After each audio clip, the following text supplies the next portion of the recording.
China e Taiwan, Steven Goldstein. Este é um trabalho de análise literária e não visa reproduzir os pontos de vista ou opiniões do autor. Também pode conter ilações, comparações ou exemplificações para com a política do dia, cultura ou eventos atuais. É uma tradução minha do original em inglês e pode conter pequenas incorreções, mas que não prejudicam o entendimento da obra no seu todo. O autor é mestre PhD e lecionou em renomadas universidades como Harvard, Columbia e o Colégio Naval de Guerra nos Estados Unidos. Também é escritor, advogado e especializado em estudos chineses. Nesta obra, ele disserta sobre a delicada e controversa relação entre China e Taiwan, desde suas problemáticas políticas e econômicas até suas posições ideológicas. E para contextualizar, toma-se nota que Taiwan é uma ilha ou arquipélago separado do território chinês em cerca de 160 quilômetros, no mar da China, parte do Oceano Pacífico. Em 1895, a ilha tornou-se uma colônia japonesa, e a partir de 1937, houve uma luta pela emancipação ou libertação, que foi chamada de Guerra Anti-Japonesa, e que duraria todo o período da Segunda Guerra Mundial. Tem-se daí conferências e resoluções debatendo que Taiwan seja incorporada à China. Mas entre 1945 e 1949, uma guerra civil chinesa eclode, e com a vitória do Partido Comunista sobre o governo chinês oficial, os nacionalistas, esse deixou a China e buscou asilo em Taiwan. E em 1950, os Estados Unidos se posicionam então em defesa de Taiwan, que vinha sofrendo pressão militar da China sob o comando do Partido Comunista Chinês. Em 1954, novos conflitos recebem o nome de Crise do Estreito de Taiwan e segue-se o movimento de repressão a grupos e indivíduos declarados de direita. Em 1958, ocorre a Segunda Crise do Estreito de Taiwan.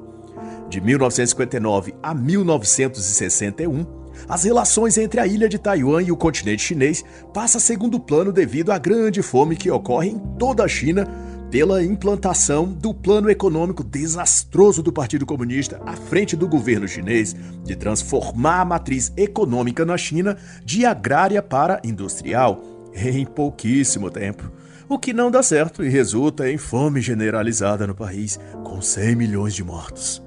Em 1971, a ONU, em assembleia, tenta operar mudanças políticas na China. E em 1972, China e Estados Unidos acordam em não fazerem investidas na região da Ásia-Pacífico. Isso é, ambos países não buscariam controlar Taiwan, que seguiria com o status mais ou menos independente. Em 1979, os Estados Unidos estabelecem uma série de acordos e relações comerciais e econômicas com Taiwan, estreitando os laços entre eles, o que leva a um rompimento diplomático com a China e o Partido Comunista no poder. Já em 1996, ocorrem eleições em Taiwan e o governo da China ameaça com mísseis. Os Estados Unidos respondem enviando aviões para proteger Taiwan. Em 1999, os Estados Unidos bombardeiam a embaixada chinesa em Belgrado, na Sérvia. Em 2002, Taiwan adere à OMC. Em 2012, Xi Jinping assume como secretário-geral do Partido Comunista Chinês. Tendo, pois, essas informações como pano de fundo, atenta-se que o conflito entre Taiwan e China sempre esteve em vias de se tornar uma guerra mais ampla e perigosa, envolvendo também os Estados Unidos. E desde que o governo da República da China, os nacionalistas, foram expulsos em 1949 pelo Partido Comunista Chinês, teve de refugiar-se em Taiwan. A luta é para incorporar a ilha de Taiwan à China, tornando-a submissa à República Popular da China, liderada hoje pelo ditador comunista Xi Jinping. Essa guerra ideológica, política, comercial e sob a ameaça de se tornar também militar, se dispõe então entre o antigo governo da China, o ROC, o governo do Partido Nacionalista, obrigado a se exilar em Taiwan após 1949, e o PCC, preferencialmente chamado de Partido Comunista Chinês ou de República Popular da China. Doravante, os Estados Unidos têm relações e interesses em ambos os lados que disputam. Tanto mantém transações comerciais com a China quanto com Taiwan e faz desde a Segunda Guerra Mundial uma espécie de jogo duplo. E é por sua causa que um conflito bélico-militar ainda não ocorreu da China para com Taiwan, pois o governo chinês sabe que se atacar militarmente o território de Taiwan, os Estados Unidos entrarão em defesa da ilha. De lá para cá, os Estados Unidos realizou 136 sessões de conversações entre as lideranças chinesas e taiwanesas, a fim de pacificar a disputa. Mas, todavia, o Partido Comunista só aceita a rendição incondicional da ilha e acusa os Estados Unidos de intrometer-se em assuntos domésticos da China. Como agravante, tem-se que, após 50 anos sendo província japonesa, os taiwaneses não se identificavam-se mais com a China continental. Tinham costumes, crenças e hábitos muito mais japoneses do que chineses. Isso serviu de combustível para a rejeição de Taiwan em ser anexada ao território chinês. Eles não queriam isso e consideravam os chineses invasores, quando em 1950, mais ou menos, o exército chinês retomou a ilha após a rendição do Japão na Segunda Guerra Mundial. Os habitantes de Taiwan eram chamados de Benshan e tratavam os chineses como estrangeiros. Benshan quer dizer aqueles da província. Mas vale ressaltar que os taiwaneses também não aceitavam o governo Kuomintang, os nacionalistas, que, a exemplo dos comunistas, também era autoritário e violento. Taiwan reivindicava a independência de nacionalistas e de comunistas, e o fato de o Partido Nacionalista ter se refugiado em Taiwan depois que o Partido Comunista tomou a China continental, isso não fez com que os taiwaneses gostassem dos chineses, eles apenas não tiveram opção. E como Kuomintang, o antigo governo chinês, era uma forte oposição ao novo governo de Pequim, os comunistas, foi questão de comodidade e conveniência que o governo nacionalista fosse se estabelecendo ali, em Taiwan. E a partir da década de 1990, o governo do Partido Nacionalista, fixado em Taiwan, foi abrindo política e economicamente a ilha de Taiwan para o restante do mundo, dando um molde mais democrático ao próprio governo, embora, para o povo taiwanês, fosse internamente repressivo e autoritário.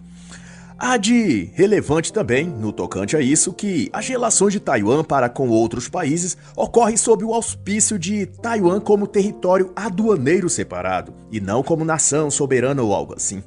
Mas toda essa controvérsia, se bem observar-se, é só mais um capítulo da sofrida história de Taiwan. Pode-se dizer que o povo taiwanês jamais desfrutou de paz e tranquilidade permanente depois que o Japão deixou a ilha após ser derrotado na Segunda Guerra Mundial. Nem mesmo o governo da República da China, expulso pelo partido de Mao Zedong em 1949, os nacionalistas que se abrigaram em Taiwan também não facilitaram a vida para os taiwaneses. Houve assassinatos, opressão e o estabelecimento à força de sua autoridade política e militar, sendo grande propulsor dos conflitos a tentativa do novo governo nacionalista de forçar os taiwaneses a abandonar os costumes japoneses já consolidados na ilha e fazer com que adotassem o mandarim como idioma oficial. Nesse período de perseguição e opressão, o evento mais destacado foi o denominado Incidente de 28 de Fevereiro, ou Incidente 2.28, em que cerca de 2.000 cidadãos taiwaneses saíram às ruas em protesto contra o governo e foram duramente reprimidos, que resultou em mortes e prisões. Como retaliação, cerca de 10 a 20 mil taiwaneses foram executados. O governo estabelecido perseguia intelectuais ou quaisquer que tivesse capacidade de influenciar ou conduzir o povo a um levante. A demanda dos taiwaneses, conforme se vê, era a mesma de hoje. Eles querem independência e autonomia para eleger seus próprios representantes políticos. E a verdade, que não se pode negar, é que nesse período todo, os Benshan, pessoas da província, os taiwaneses, já tinham desenvolvido uma cultura, idioma e identidade nacional própria deles. Eles não se sentiam japoneses e nem chineses. Eles eram um povo de status ideológico próprio. E mesmo antes de 1895, quando o Japão recebeu Taiwan como parte de um acordo com a China, na Guerra Sino-Japonesa, mesmo nessa época a China não considerava Taiwan como parte de seu território. A ilha era um lugar abandonado, que servia esporadicamente como porto para os piratas, para espanhóis e holandeses, que aportavam lá para extrair enxofre e outras especiarias, mas sem ninguém reivindicar sua posse ou estabelecer-se ali por definitivo. Só o Japão, muito depois, fez do arquipélago um lugar habitável, colônia agrícola próspera no cultivo de arroz e açúcar, chegando a responder por 30% do PIB japonês. Além de uma universidade e um centro cultural também próspero intelectualmente. Com o fim da guerra, os Estados Unidos tendeu a apoiar que a China tivesse controle sobre Taiwan, porque via a China como aliada político-militar. Mas essa visão foi sendo abandonada depois que o governo chinês, estabelecido na China continental, abraçou o comunismo ainda mais ardentemente, o que também contribuiu para que o governo americano se inclinasse mais ao novo governo de Taiwan, dos nacionalistas expulsos da China, pois esse fez um movimento contrário de seu rival, o Partido Comunista. Ele foi cedendo ao capitalismo e abrindo Taiwan à democracia. O presidente americano Truman chegou a declarar que os Estados Unidos não se envolveria mais em questões internas da China e Taiwan. Porém, à medida que o novo governo comunista na China avançava para fazer alianças políticas e militares com a União Soviética, o Ocidente pressentiu que o novo bloco de poder socialista estava a se formar, pois que a Coreia do Norte, também comunista, se unia nesse esquema e pretendia invadir a Coreia do Sul, o que acabou de fato ocorrendo. Com isso, os Estados Unidos teve de rever sua decisão sobre a questão, sob o risco de ver ocorrer o que Hitler fez na Europa, aliançando-se com Itália e Japão para dominar a Europa e o mundo. Seria mais fácil, portanto, lidar com o problema enquanto ainda estava germinando, do que depois que crescesse e gerasse frutos. Quando então a Guerra da Coreia veio à tona, em junho de 1950, Truman declarou que a ocupação de Taiwan pelas forças comunistas seria uma ameaça direta à segurança da área do Pacífico. E ordenou então que navios de guerra americanos protegessem a ilha de Taiwan e impedisse qualquer ataque a ela. E verbalizou que o futuro status de Taiwan seria decidido pelas Nações Unidas. E Taiwan, então, permaneceu politicamente indefinido, já que a ONU nunca deliberou oficialmente sobre a questão. Para Washington, o status de Taiwan permanece indeterminado. Mas, porém, essa postura dos Estados Unidos não corrobora o que pensam o governo nacionalista em Taiwan, nem o governo comunista da China continental. Ambos defendem, cada um, que o outro é invasor e os dois querem controlar toda a China e possuir também a ilha de Taiwan. Para os nacionalistas exilados em Taiwan, eles eram o legítimo governo da China e Taiwan é a parte da China. E para o Partido Comunista Chinês, o mesmo pode ser dito de si mesmos. Eles são o legítimo governo da China e Taiwan pertencia também à China. O paradoxo que se estendeu pelos anos seguintes, sem ser resolvido para nenhum dos lados. E a coisa se arrastava sem nenhuma resolução. Em 1955, 1958, 1962, foram tentados acordos entre as partes, mas nenhuma solução concreta fora acordada nessas ocasiões. E na década seguinte, a 1960, a China promovia então a revolução cultural em seu território, e Taiwan iniciava sua revolução industrial. Isso fez com que, por um tempo, os ânimos se acalmassem, até porque a guerra do Vietnã em curso tomava os esforços e a atenção do mundo todo, e todos temiam que a guerra se arrastasse de modo a prejudicar todos eles. Assim, era mais estratégico não desperdiçar possíveis aliados necessários e nem provocar possíveis adversários. Era a política da precaução. Ao mesmo tempo, o governo estabelecido em Taiwan ia dissolvendo a vontade e ímpeto de retomar a China continental que houvera sido dominada pelo Partido e Governo Comunista. Entre 1971 e 1975, houve uma nova rodada de negociações, mas para a surpresa de Nixon, presidente americano, e seu braço direito nas questões internacionais, Henry Kissinger, o governo de Pequim estava irremovível na intenção de anexar Taiwan ao território chinês. Da parte de Nixon, no entanto, ele havia se comprometido em retirar a presença e apoio militar americano de Taiwan e tão logo deixar o caminho livre para que Pequim anexasse Taipei como parte do governo da China. Mas, ao mesmo tempo, o governo americano mantinha outras conversas e promessas à autoridade de Taiwan de também apoiá-la na sua pretendida condição de independência. Era um jogo duplo. Todavia, Nixon teve de renunciar em 1974, depois do escândalo de Watergate, o que de certa forma o livrou de ter de lidar com um imbróglio que ele e Kissinger criaram nas relações internacionais sobre China e Taiwan. Gerald Ford, e depois dele Carter, que assumiram a Casa Branca ignoraram qualquer compromisso que Nixon tivera feito com os chineses e manteve o status anterior a Nixon, o de que Taiwan seguiria sob condição indeterminada. Enquanto isso, Taiwan desenvolvera-se e em 1979 sua renda per capita já havia crescido 5 vezes e suas reservas cambiais era 4 vezes maior desde que o Partido Nacionalista tinha assumido a ilha.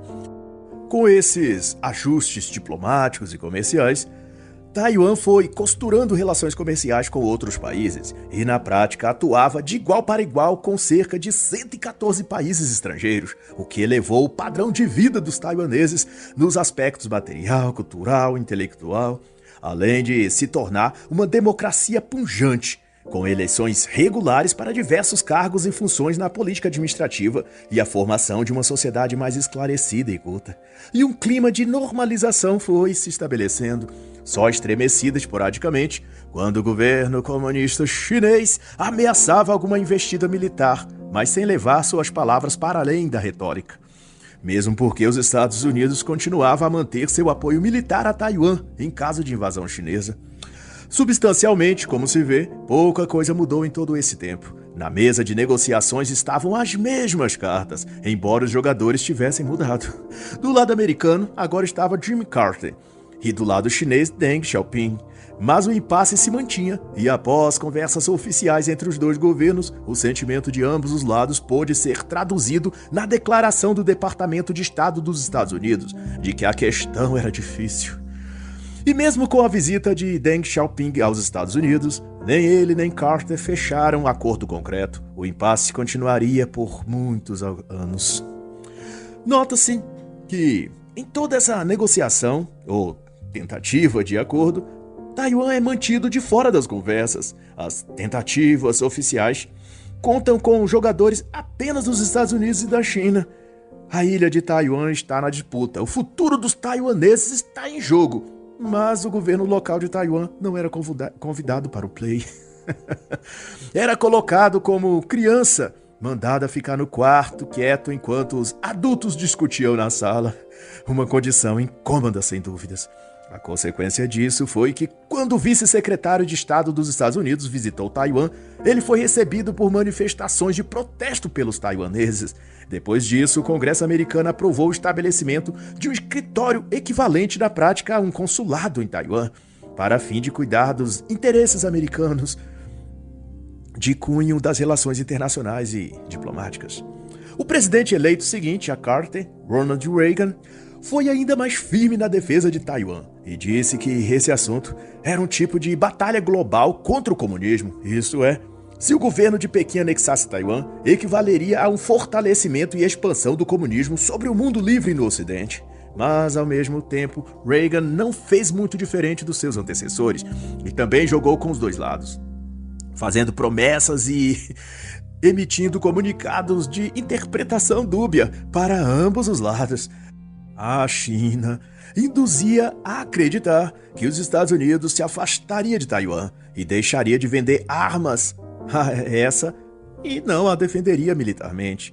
Quanto a Taiwan, fazia-a crer que não abandonaria os acordos firmados e não estabeleceria data para deixar de vender armamento militar para a ilha.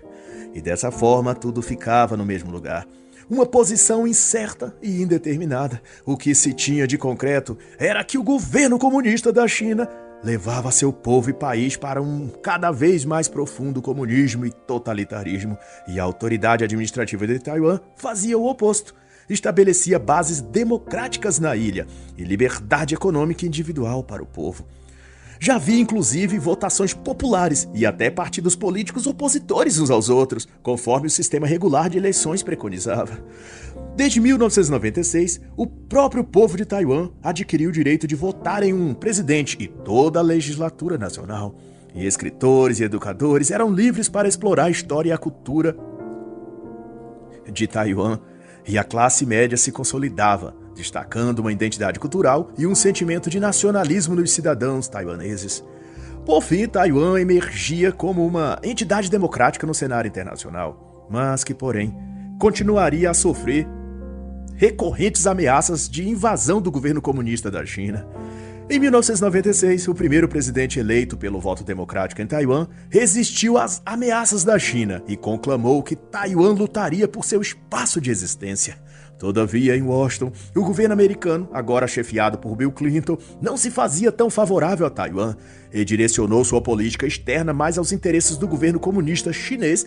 Clinton, então, articulou com o Partido Comunista de sabotar os interesses taiwaneses e chegou a emitir uma nota oficial em que desaprovava a independência de Taiwan e dizia não apoiar quaisquer participação de Taiwan em alguma organização internacional, como a ONU, OTAN, OMC.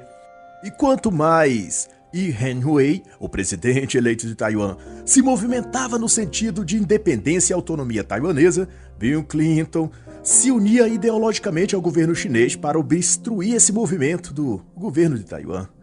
Em 2000, Chen Chih-bian foi eleito o segundo presidente por voto popular de Taiwan e trabalhou até 2008 para consolidar a independência da ilha.